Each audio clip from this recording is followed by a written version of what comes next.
ہم غلامان احمد رضا ہیں، کوئی بھی ہم سے جیتا نہیں۔ جدائیگی کی بنیاد پر 50 سال تک روتے رہے، یہ اللہ کی جانب سے آپ کی آزمائش تھی۔ اسی طرح سے اللہ تبارک و تعالیٰ نے اپنے اولیاء اکرام کو آزمایا۔ امام اعظم کو بازار کے اندر کوڑے پڑے اور آپ نے کوڑے کو پایا۔ اللہ تبارک و تعالیٰ کی جانب سے آپ کی آزمائش تھی۔ اور قلعہ گوالیار کے اندر مجدد الفسانی کو قید کیا گیا، یہ اللہ کی جانب سے آپ کی آزمائش تھی۔ پیر مرشد تاج الشریعہ علیہ الرحمہ کو مدینہ المنورہ کے اندر قید کر لیا گیا اور گورنمنٹ کے نمائندوں نے پکڑا، یہ اللہ کی جانب سے آزمائش تھی۔ تو یاد رکھو، جب کسی کے جوان بیٹے کا جنازہ نکل جائے، جب کسی کا جوان بیٹا بستر علالت پر پڑا رہے اور اللہ تبارک و تعالیٰ اس کو کسی مصیبت میں اور اس کو کسی مرض میں مبتلا کرتا ہے، تو اللہ کی طرف سے یہ گھر والوں کی آزمائش ہوتی ہے، ماں باپ کی آزمائش ہوتی ہے، یہ خود اس کی آزمائش ہوتی ہے۔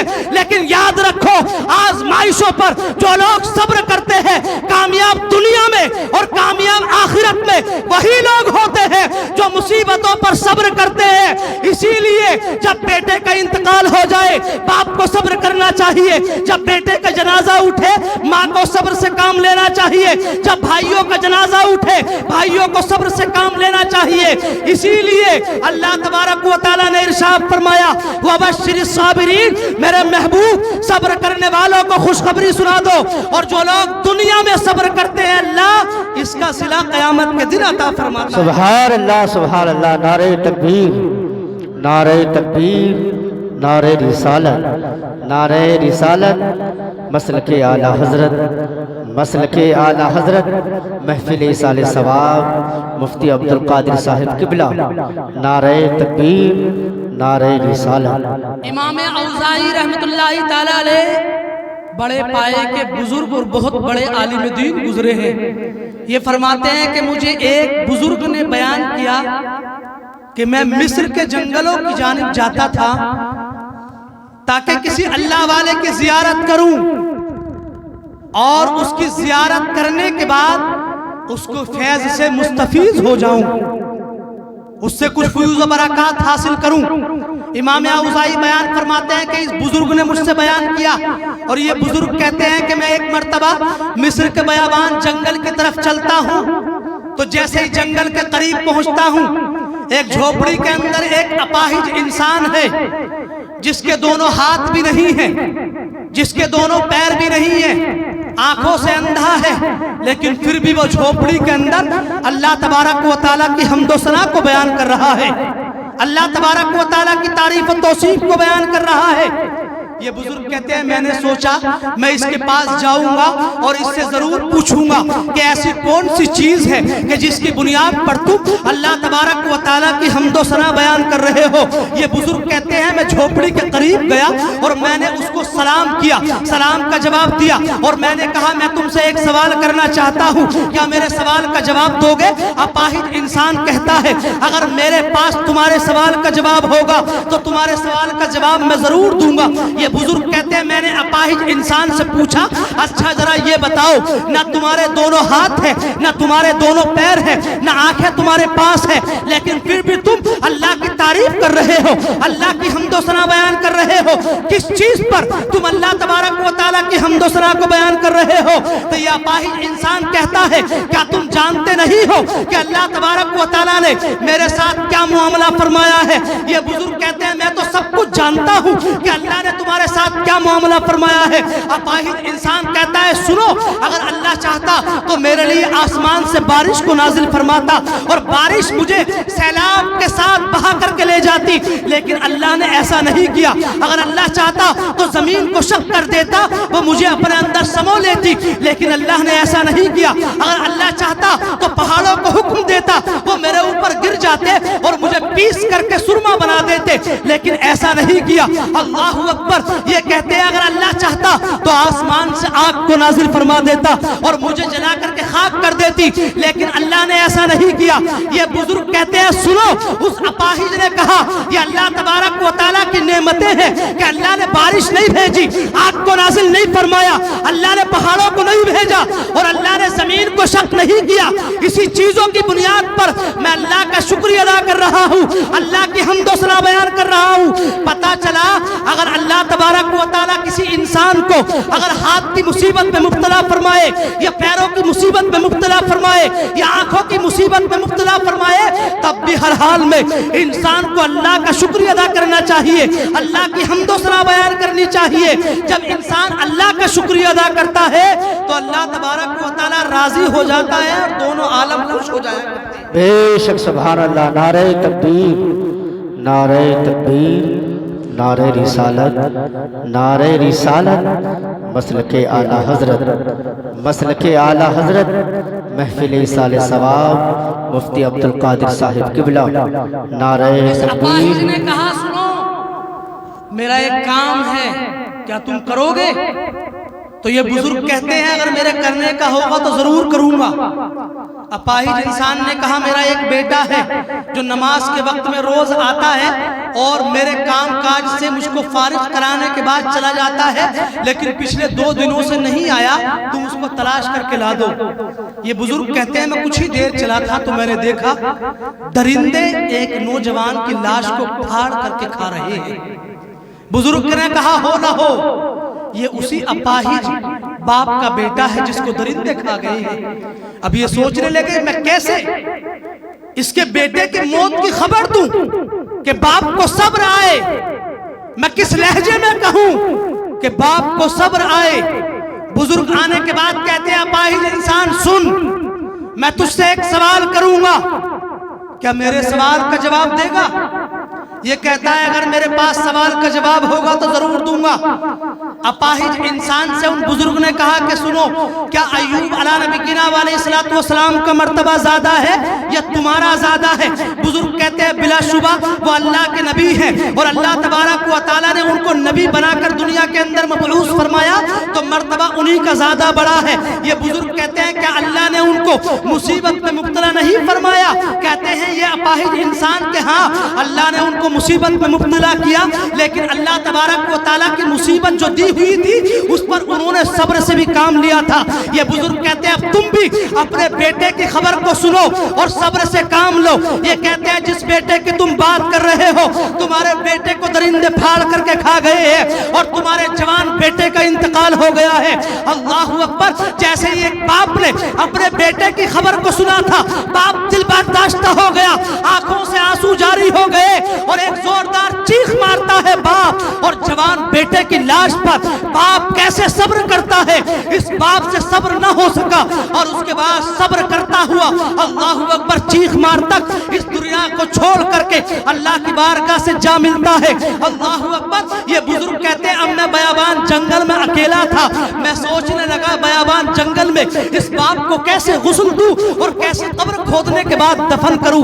اسی شش و پنج میں یہ بزرگ تھے. کہتے ہیں سامنے سے چند سفید پوش لوگوں کا قافلہ آیا تو میں نے ان کو بلایا, اور بلانے سے جیسے میں نے اشارہ کیا وہ آ گئے, اور آنے کے بعد اس کے کفن کا اور اس کے دفن کا انتظام کیا. نماز جنازہ پڑھنے کے بعد ہم نے اس کو دفن کر دیا.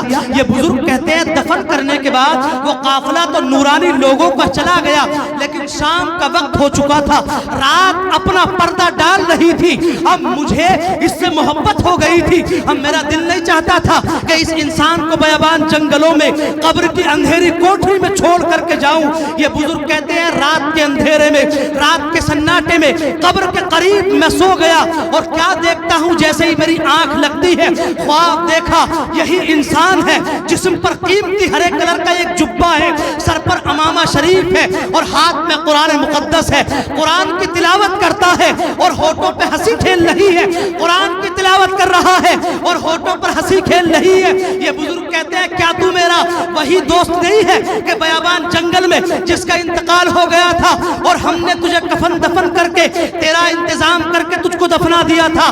یہ کہتے ہیں ہاں میں تیرا وہی دوست ہوں۔ یہ بزرگ کہتے ہیں بتا پھر تجھ کو اللہ تبارک و تعالیٰ نے یہ مقام کیسے بخشا کہ تیرے جسم پر قیمتی جبہ ہے، تیرے ہاتھ میں قرآن ہے اور سر پر امامہ شریف ہے اور قرآن کی تلاوت کر رہا ہے۔ وہ انسان کہتا ہے سنو، اللہ تبارک و تعالیٰ نے میرے بیٹے کے انتقال پر جو میں نے صبر کیا تھا اس کی بنیاد پر اللہ نے مجھ کو یہ مقام عطا فرمایا کہ اللہ نے صابرین کے دفتر میں میرا نام لکھ دیا ہے، اور یہ جو مقام ملا ہے یہ بیٹے کی موت پر صبر کرنے کی بنیاد پر ملا ہے۔ سبحان اللہ سبحان اللہ، نعرہ تکبیر، نعرہ تکبیر، نعرہ رسالت، نعرہ رسالت، مسلک اعلیٰ حضرت، محفل سال ثواب، نعرہ تکبیر۔ اسی لیے ہر حال میں انسان کو صبر کرنا چاہیے، صبر کرنا چاہیے، اور خاص کر ماں اور بہنوں کو چاہیے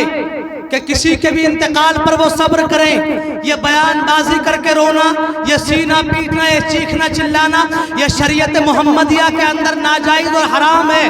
اس کی بنیاد پر مرنے والے کو کوئی فائدہ نہیں ملتا ہے۔ اللہ اکبر۔ آقا کریم صلی اللہ تعالیٰ علیہ وسلم 27 رجب کو جب اللہ نے اپنے محبوب کو دیدار کے لیے معراج میں بلایا تو ایک مقام پر جبرائیل علیہ السلام کے ساتھ سرکار مصطفیٰ تشریف فرمائے اور آپ نے بڑی بہترین خوشبو کو محسوس کیا۔ جناب جبرائیل سے سرکار نے ارشاد فرمایا جبرائیل یہ خوشبو کیسی ہے؟ تو جبرائیل عرض کرتے یا رسول اللہ فرعون کی بیٹی کے سر میں کنگا کرنے والی عورت اور اس کے بچوں کی خوشبو ہے۔ سرکار مصطفیٰ نے ارشاد فرمایا معاملہ کیا ہے؟ تو جناب جبرائیل نے عرض کی یا رسول اللہ فرعون کی بیٹی کے سر میں ایک مومنہ عورت کنگا کیا کرتی تھی، اور جس کی بنیاد پر ایک دن وہ بالوں میں کنگا کر رہی تھی، اچانک سے مومنہ عورت کے ہاتھ سے کنگا زمین پر گر گیا، اور جیسے ہی کنگا زمین پر گرتا ہے اس مومنہ عورت کی زبان سے بسم اللہ نکل گیا۔ فرعون کی بیٹی کہتی ہے کیا بسم اللہ سے مراد میرا باپ ہے؟ تو مومنہ عورت کہتی ہے تیرا باپ نہیں بلکہ میرا اللہ تو وہ ہے جس نے ساری کائنات کو وجود بخشا ہے، جو تیرے باپ کا بھی رب ہے، جو تیرا بھی رب ہے، اور جو میرا بھی رب ہے۔ یہ مومنہ عورت کی بات کو سن کر فرعون کی بیٹی کہتی ہے کیا میں اس بات کو اپنے باپ کے دربار میں پہنچا دوں؟ تو مومنہ عورت کہتی ہے پہنچا دے۔ فرعون کے دربار میں جب یہ بات پہنچائی گئی تو پھر فرعون نے اس مومنہ عورت کو بلایا، اور دربار میں بلانے کے بعد فرعون کہتا ہے یا فلانا الا کی رب غیری، اے فلاں عورت کیا میرے علاوہ بھی تیرا اور کوئی رب بھی ہے؟ تو وہ مومنہ عورت کہتی ہے کہ ہاں میرا رب تو وہ ہے جس نے ساری کائنات کو پیدا کیا، جس نے تجھ کو پیدا کیا، جو ساری کائنات کا پالنہار ہے۔ اللہ اکبر۔ فرعون غضبناک ہو گیا اور غضب کے عالم میں اپنے حواریوں کو حکم دیتا ہے کہ پیتل کے کڑاؤ میں ایک تیل کو گرم کیا جائے، اور جب تیل گرم ہو گیا تو اس مومنہ عورت کو اور اس کے 3 بچوں کو بلایا گیا۔ 2 بچے تو جوان تھے اور تیسرا بیٹا دودھ پی رہا تھا جو اس مومنہ عورت کی گود میں تھا۔ فرعون نے اپنے دربار میں بلانے کے بعد پہلے بچے کو کڑھاؤ کے اندر جب ڈال دیا تو پھر ڈالنے کے بعد اللہ اکبر وہ انتقال کر گیا، لیکن بیچاری ماں اپنے جوان بیٹے کی لاش پر صبر کرتی رہی، اور صبر کرنے کے بعد کہتی ہے فرعون سن میری ایک وصیت ہے کہ میرے انتقال کے بعد اور میری بیٹوں کے انتقال کے بعد ہماری ساری ہڈیوں کو ایک قبر کے اندر تو دفن کر دینا۔ فرعون نے کہا تھا تمہاری وصیت کو پائے تکمیل تک پہنچانا میرا کام ہے۔ ماں صبر کرتی رہی، دوسرے جوان بیٹے کو کڑھاؤ کے اندر کھولتے ہوئے تیل میں ڈال دیا اور بیٹے نے شہادت کا جام پی لیا۔ اللہ اکبر۔ جب تیسرا بیٹا جو گود میں تھا، جو ابھی دودھ پی رہا تھا، جب اس کی باری آتی ہے تو پھر ماں نے اپنے قدموں کو پیچھے ہٹایا تھا، لیکن اللہ تبارک و تعالیٰ نے بچے کو بولنے کی طاقت عطا فرمائی تھی، اور بچہ کہتا ہے یا اماہ اقتحمی فإن عذاب الدنیا احون من عذاب الآخرہ، اے میری ماں پیچھے مت ہٹ، اس لیے کہ دنیا کا عذاب آخرت کے عذاب سے بہت ہلکا ہے، میری ماں پیچھے مت ہٹ۔ بچہ اپنی زبان سے کہتا تھا میری ماں صبر کر لے لے مجھے بھی فرعون کے ہاتھ میں دے دے، اگرچہ یہ مجھ کو دفن کر دے گا، مجھ کو کڑاؤں میں ڈال دے گا، لیکن میری ماں تو صبر کرنا۔ بچے نے اپنی زبان سے کہا میری ماں دنیا کا عذاب آخرت کے عذاب سے ہلکا ہے۔ جیسے ہی بچے نے اتنا بولا تھا، ماں نے دودھ پیتے بچے کو فرعون کی گود میں دے دیا۔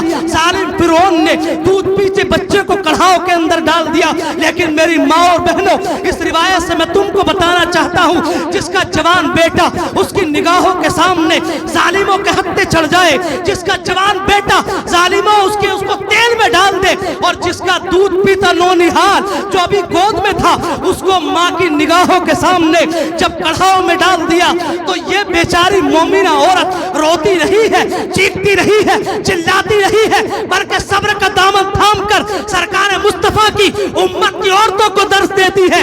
اے میرے مصطفیٰ کی امت کی عورتوں، اگر تمہارے ایک بیٹے کا انتقال ہو جائے تم کو صبر کرنا چاہیے، دوسرے کا انتقال ہو جائے تب بھی صبر کرنا چاہیے، یہاں تک کہ دودھ پیتا بیٹا اگر تمہاری نگاہوں کے سامنے کڑھائے ہوئے تیل میں بھی ڈال دیا جائے تب بھی صبر کرنا چاہیے۔ اگر تم یہاں صبر کرو گی تو اس کی جزا تم کو اللہ قیامت کے دن عطا فرمائے گا۔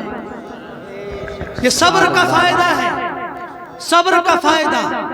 آقا کریم صلی اللہ تعالیٰ علیہ وسلم سے پیار کرنے والوں، میں اپنی گفتگو کو بس سمیٹ رہا ہوں، اس لیے کہ ہمارے درمیان علماء اکرام موجود ہیں، اور خصوصی خطاب جن کا ہونا ہے مفتی سلیمان صاحب قبلہ نعیمی آرام گاہ میں تشریف فرمائیں انشاءاللہ بہت جلد رونق اسٹیج ہوں گے۔ اللہ اکبر۔ ابھی محرم شریف کا مہینہ گزرا، آقا کریم صلی اللہ تعالیٰ علیہ وسلم کے پیارے نواسے حضرت امام عالی مقام رضی اللہ تبارک و تعالی عنہ نے صبر کی وہ مثال قائم کی ہے کہ رہتی دنیا تک امام عالی مقام جیسا صابر دنیا کے کونے پر نہیں مل سکتا ہے۔ امام عالی مقام نے جب 72 لاشوں کو کربلا کے میدان سے ایک ایک کر کے اٹھاتے رہے اور خیمہ حسین میں لا کر کے رکھتے رہے، تو آپ کی بہن سیدہ زینب نے جب لاشوں کو دیکھا تھا تو آپ بے ہوش ہو گئی تھی۔ جب ہوش آیا تھا تو امام عالی مقام نے اپنی بہن سیدہ زینب کو ایک خطبہ ارشاد فرمایا تھا۔ میری ماں اور بہنوں، امام عالی مقام کا خطبہ وہ بظاہر تو اپنی بہن کے لیے تھا، لیکن وہ ساری نانا جان کی امت کی عورتوں کے لیے بھی تھا۔ امام عالی مقام نے سیدہ زینب سے ارشاد فرمایا تھا میری بہن اتق اللہ وتعزى بعزاء اللہ وعلمی ان اہل الارض واہل السماء لا يبقون وان كل شيء هالك الا وجه الله ابي خير مني واخي خير مني وابي خير مني ولي وله ولكل مسلم برسول الله اسوة۔ امام عالی مقام نے اپنی بہن کو جب وہ ہوش میں آئی تھی تو ارشاد فرمایا تھا میری بہن زینب سنو، اللہ تبارک و تعالیٰ سے ڈرتی رہنا، اس لیے کہ زمین والے یہ ہمیشہ باقی نہیں رہیں گے اور آسمان والے بھی ہمیشہ باقی نہیں رہیں گے، زمین والے انتقال کر جائیں گے، اگر ذات کسی کی باقی رہے گی تو اللہ کی ذات باقی رہے گی۔ امام عالی مقام کہتے ہیں میری بہن میرے والد گرامی مجھ سے بہتر تھے، مولا کائنات بہتر تھے، میرے حسن بھائی مجھ سے بہتر تھے، میری ماں سیدہ فاطمہ مجھ سے بہتر تھی، وہ سب بھی انتقال کر گئے۔ میری بہن میرے لیے بھی اور تیرے لیے بھی اور سارے مسلمانوں کے لیے سرکار مصطفیٰ کی پیر بھی بہتر ہے، سرکار کی اتباع بہتر ہے۔ اور امام عالی مقام نے اپنی بہن کو مخاطب کرنے کے بعد ارشاد فرمایا تھا یا اخیت انی اقسم علیک لا تشقی علی جیبا ولا تخمشی علیک وجہا ولا تدعی علیک بالبیل والثبور ان انا حلقت۔ اے میری بہن زینب، میں تجھ کو اللہ کی قسم اٹھا کے کہتا ہوں جب میری شہادت کرب و بلا کے میدان میں ہو جائے اور ظالم میرے خون سے اپنے ہاتھوں کو رنگین کر لے تو میری بہن اللہ کی قسم اٹھا کے کہتا ہوں میری لاش پر تو اپنے گریبان کو مت نوچنا، اپنے چہرے کو مت پیٹنا، تو شور مت مچانا، واویلا مت مچانا۔ امام عالی مقام نے کربلا کے میدان سے نانا جان کی امت کی عورتوں کو یہ درس دے دیا اگر جوان بیٹے کا انتقال ہو جائے اور جوان بھائی کا انتقال ہو جائے تو جیسے کربلا کے میدان میں سیدہ زینب نے صبر کیا تھا ویسے تم صبر کر لینا۔ اگر باپ کا انتقال ہو جائے امام زین العابدین کی طرح صبر کر لینا۔ اللہ اکبر۔ اگر بھائی کا انتقال ہو جائے امام عالی مقام کی طرح صبر کر لینا۔ اللہ اکبر۔ یاد رکھو جب ہم دنیا کے اندر مرنے والوں کے متعلق صبر کریں گے گے تو اللہ ہمارے مرنے والوں کو بھی اور اللہ تبارک و تعالی جو صبر کرتے ہیں دنیا میں بھی اور آخرت میں ان کو صلہ عطا فرمائے گا۔ بے شک سبحان اللہ، نعرہ تکبیر، نعرہ تکبیر، نعرہ رسالت، مسلک اعلیٰ حضرت محفل ایصال ثواب مفتی عبدالقادر صاحب قبلہ، نعرہ تکبیر، نعرہ رسالت۔ اللہ ارشاد فرماتا ہے وبشر الصابرین، صبر کرنے والوں کو خوشخبری سنا دو۔ اور یاد رکھیں لاسٹ جملہ عرض کر رہا ہوں، صدر الشریعہ علی الرحمہ بہار شریعت کے اندر بیان فرماتے ہیں کہ صبر نہ کرنا موت پر یہ دوہری قیامت ہوتی ہے۔ ایک تو مرنے والے کا غم اور اوپر سے ہم صبر نہیں کر رہے ہیں تو بے صبری کرنے کی بنیاد پر آنے والے ثواب کو بھی ہم نے کھو دیا۔ دوہری قیامت، ایک تو مرنے والے کا غم اور اوپر سے ہم نے صبر نہ کر کے آنے والے ثواب کو بھی گوا دیا۔ اور یاد رکھیں میری ماں اور بہنیں، اور صبر نہ کرنے کی بنیاد پر اور بے صبری کرنے کی بنیاد پر ایسے ایسے جملے، ایسے ایسے الفاظ ماں اور بہنیں بیان بازی کر کر کے روتی ہیں کہ جس کی بنیاد پر ایمان بھی چلا جاتا ہے۔ اگر کوئی ماں اور بہن یہ بیان بازی کر کے روئے کہ اللہ میرے بیٹے کی تجھ کو کیا ضرورت تھی، کیا تجھے بھی میرے بیٹا ہی ملا تھا، کیا میرے ہی بیٹے ہی تجھ کو ضرورت تھی، تو یاد رکھو میری ماں اور بہنوں تمہارے بیٹے کو کچھ تو ملنے والا نہیں ہے، یہاں تک کہ بیٹا تو تمہیں چھوڑ کے چلا گیا، لیکن بے صبری کرنے کی بنیاد پر تم نے اپنے ہاتھ سے اپنے ایمان کو بھی برباد کر دیا۔ اسی لیے بیٹے کا انتقال ہو صبر کرنا چاہیے۔ دنیا میں جو آیا ہے اس کو جانا ہے، ہر انسان کو جانا ہے، تو بہتر انسان وہی ہے جو مصیبتوں پر صبر کرتا ہے، اور اللہ تبارک و تعالیٰ ایسے لوگوں کو اجر و ثواب عطا فرماتا ہے۔ استغفر اللہ ربی من ذنب واتوب الیہ وما علینا الا البلاغ۔ السلام علیکم ورحمۃ اللہ وبرکاتہ۔ اب ہمارے مفتی صاحب قبلہ نعت شریف پڑھنے کے لیے تشریف لا رہے ہیں۔ نعرہ تکبیر۔